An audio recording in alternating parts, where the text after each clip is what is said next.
கிட்ட நம்ம தங்கத்தை வாங்கிட்டு வந்து வீட்டுல வச்சு கூப்பிட்டோம்னா அது பல மடங்காலாம் கிடைக்காது. அக்ஷய திருதியை அப்படிங்கிறது தானம் செய்வதற்கான நாள்.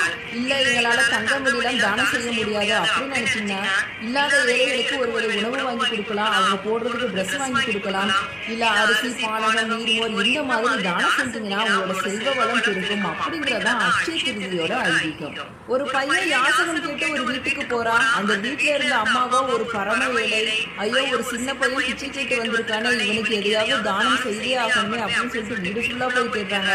ஆனா அந்த அம்மாவுக்கு எதுவுமே கிடைக்கல. கடைசியில நெல்லிக்கனி கிடைக்குது. இதை கொண்டு வந்து அந்த பையனுக்கு தானமா கொடுக்குறாங்க. இதை பார்த்த ஆதிசங்கரர் கொடுப்பதற்கு எதுவுமே இல்லாத நிலையிலும் தானம் கொடுக்கணுமே அப்படின்னு நினைத்து அந்த அம்மாவோட கருணை நினைத்து மகாலட்சுமியை வேண்டி கனகதார ஸ்தோத்திரத்தை பாடுறாரு. அப்போ அந்த வீட்டு மேல தங்க நெல்லிக்கனி மழையா பொழியுது. இது நடந்தது ஒரு அக்ஷய திருதி அன்னைக்குதான். அதனால அக்ஷய